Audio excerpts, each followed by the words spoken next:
and welcome everybody to another edition of the GSMC Football Podcast brought to you by the GSMC Sports Network. As always, I'm your host, Kenneth, and it's great to have you guys here on this Monday, April 22nd. We have a lot to talk about on the show today. Before I get into that, just want to remind you guys, as always, to tip or donate and get your comments recognized, make sure to go to the following link, that is GSMCPodcast.net. Again, that really helps the show, makes the show more interactive between myself, the host, and you guys, the viewers, and that is GSMCPodcast.net. And as always, it is displayed on the ticker at the bottom of the show segment down below. So with that being said, let's get into what we are going to talk about for today. So we're going to start off the show. We're going to talk about a couple of quarterbacks that we've talked about in the past, over the past couple of weeks.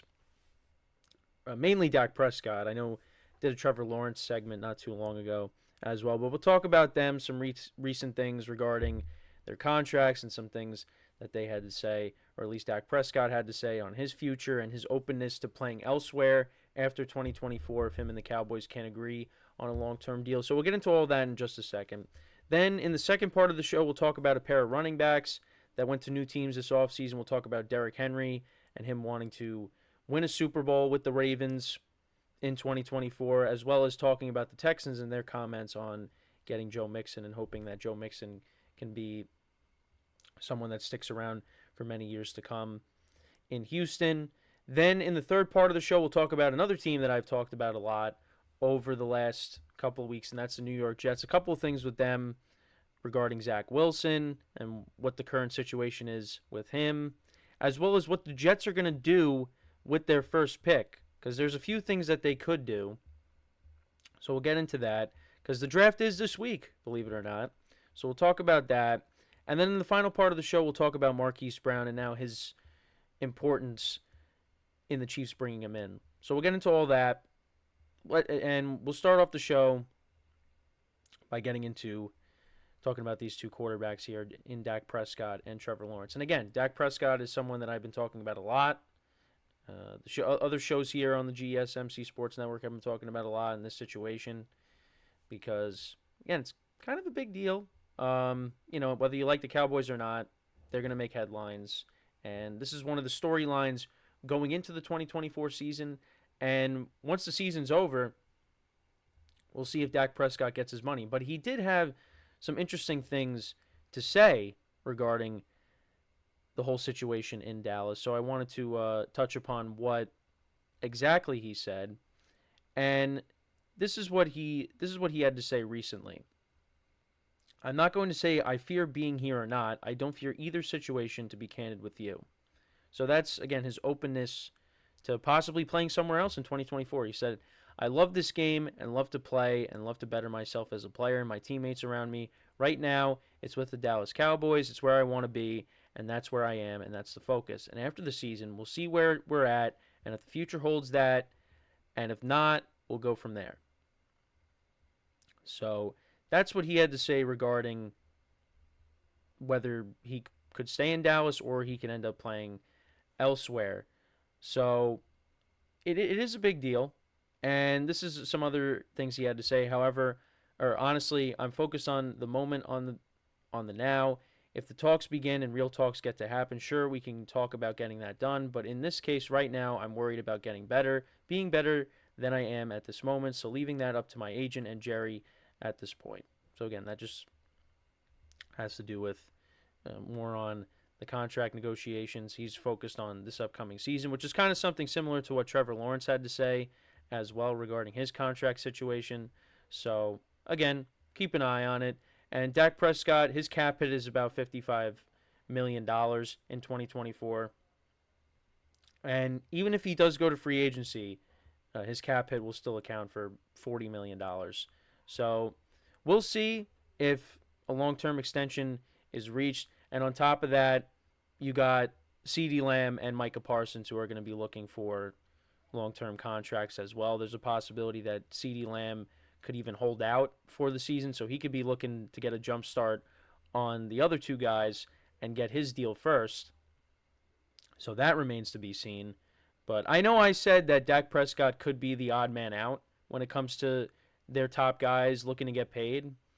And who knows? I mean, again, he also did say in the articles that I was looking at that he doesn't necessarily have to be, he said it, he doesn't necessarily have to be the highest paid quarterback.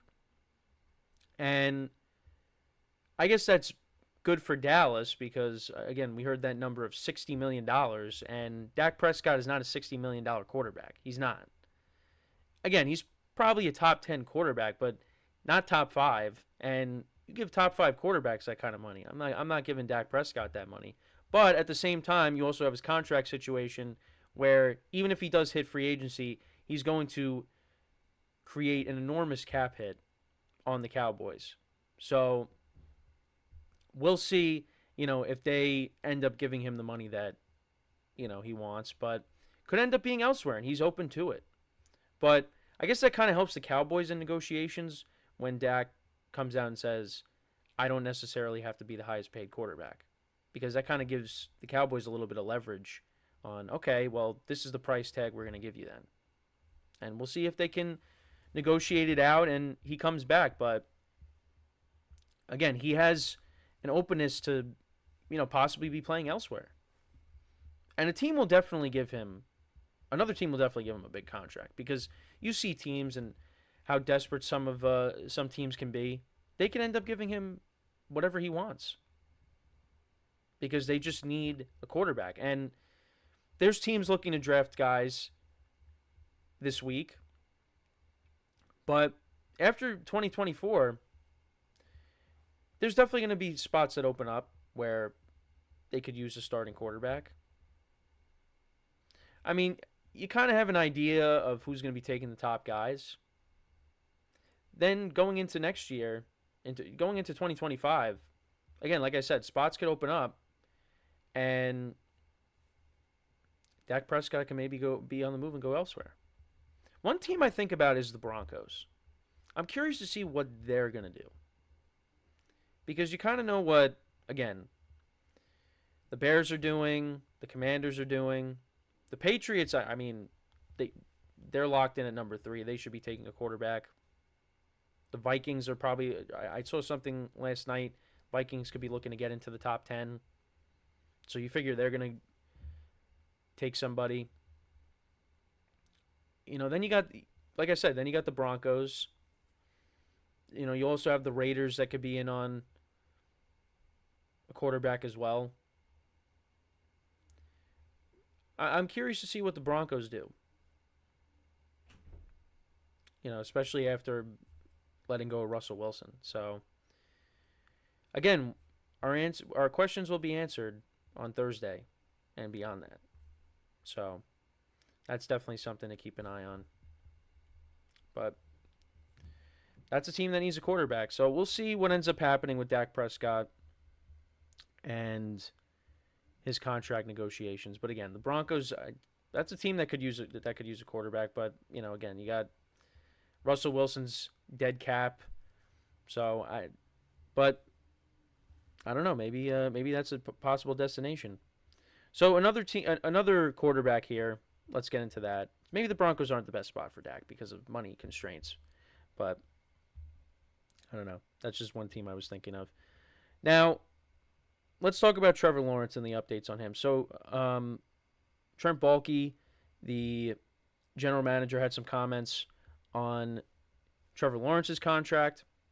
He said, we've had some great talks and great conversations. I spoke with his agency again last night. We're working, but you can't force this stuff. I said the same thing with Josh's situation. I said it would take some time, and it did, but we're glad it got completed when it did, so we could go into the offseason program knowing that's behind us and we can move forward. We're working at it. We'll continue to work at it. Ownership is involved, obviously. Coach is involved. We're going to put our best foot forward and hope to get something accomplished there. So we'll see. Again, I mean, it seems like they really are going to give Trevor Lawrence a contract extension. The other thing, too, is they're going to be looking to address the wide receiver position, or at least, address trying to get another playmaker for Trevor Lawrence in this offense. Because, again, I talked about this last week. The receivers aren't bad, but it's definitely lacking when it comes to a number 1 wide receiver. Now, you lost Calvin Ridley, and the season before that, Christian Kirk actually had a good season after they gave him a big contract, which myself and one of my friends, we weren't like, I mean, good for him that he got paid, but it was like, I mean, really for Christian Kirk? But Christian Kirk played really well. So I don't think the receiving core is bad. And they added Gabe Davis to replace Calvin Ridley. And, Gabe Davis didn't have his best season. I mean, people thought, including myself, we thought Gabe Davis was going to be the next big thing after the playoff performance he had against the Chiefs. And then he just never really lived up to that. Now, I don't think Gabe Davis is a bad wide receiver, but I think he's definitely a little bit of a downgrade from Calvin Ridley. But, you got him, Zay Jones, Christian Kirk. You also have, Evan Ingram, who has played really well since he came over from the Giants. And then you have Travis Etienne. But they're missing something. And losing Ridley, I think, is going to hurt. Again, Ridley was inconsistent throughout the year. Did finish with over 1,000 yards, despite basically missing 2 years. But they're missing something on this offense. And they could be addressing the position through the draft. And we'll see what they end up doing with their first pick. But it seems like they are committed to Trevor Lawrence. So, and I think people still have their questions when it comes to Trevor Lawrence. They did take a little bit of a step back. Well, I mean, the collapse was bad. Jaguars did take a step back last year. And I think Trevor Lawrence wants to go out there and play more like he did in 2022. And, when the Jags were off to an 8-3 start, you want to see that Trevor Lawrence. But again, a lot of their collapse had to do with him getting hurt. So they got to make sure that they keep him upright, make sure he's healthy. You bring in Mitch Morse over from the Bills when the Bills released him. So that's something else that they're probably going to address in this draft, I would imagine, is, getting some offensive linemen as well. So I think that's what they're going to work on is, shoring up the offensive line, maybe adding another playmaker. Because, again, you look at the defensive line for this team. Again, you got to like it. You got Walker, Armstead, and they just signed Josh Allen to a big contract. So you like the, the defensive line. So, I mean, they're going to add some defensive players, you would imagine, as well.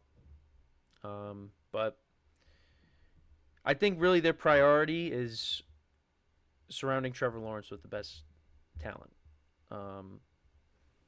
with this draft. So if they're going to shore up the offensive line, again, bring in another playmaker, that's probably what they're going to end up doing, at least with the first couple of picks, I would imagine.